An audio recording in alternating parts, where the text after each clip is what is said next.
Vous allez voir la procédure de désinfection chirurgicale des mains réalisée par les équipes soignantes qui sont au contact direct du champ opératoire. Cette procédure comprend deux grandes étapes. Tout d'abord un lavage au savon doux, puis après rinçage et séchage, une désinfection par friction avec un produit hydroalcoolique. À chaque étape, le but de la manœuvre est d'essayer de ne pas repasser sur une zone déjà préparée, proche des mains, pour ne pas la ressouiller avec des zones moins propres, proches des coudes. Vous voyez ici un chirurgien se lavant les mains selon la première étape. Se préparant pour son premier patient de la journée, il effectue un premier lavage-rinçage, prolongé par un second lavage avec le même savon doux.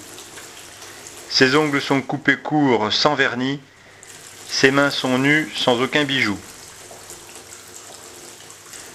Il s'aide d'une brosse et d'une mousse, la mousse réservée pour le lavage de la peau, la brosse ayant un effet mécanique plus important réservé aux ongles.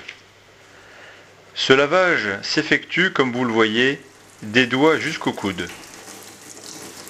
Pour information, sachez que la désinfection chirurgicale des mains s'intègre parmi de multiples procédures et recommandations complexes mais précises et indispensables, avec celle notamment de la prescription d'antibiotiques dans certains cas, celle de la préparation de la peau du futur opéré, celle de l'environnement chirurgical, du bloc opératoire et de la salle d'intervention, celle encore concernant la tenue du personnel.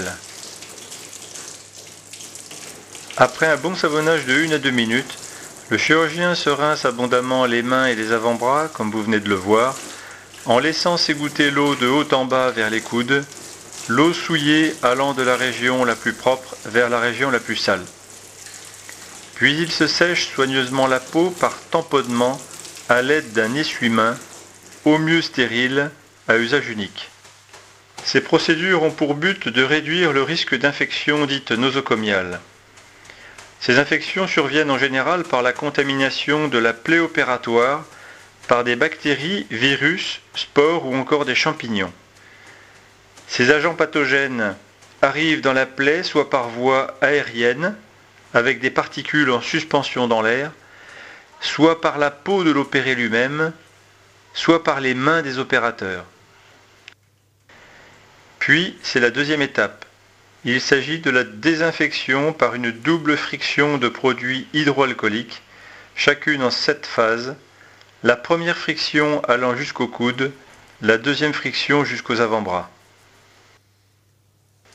La désinfection chirurgicale des mains des intervenants au niveau de la plaie opératoire permet ainsi de réduire considérablement les squames porteurs d'agents pathogènes au niveau de la peau.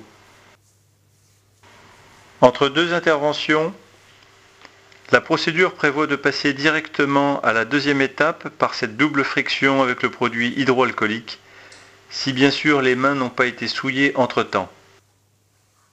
Le produit hydroalcoolique ayant séché, les mains du chirurgien sont maintenant propres et désinfectées. Il va pouvoir s'habiller de manière chirurgicale avec une tenue spécifique stérile. C'est donc de cette manière que s'effectue une désinfection chirurgicale des mains.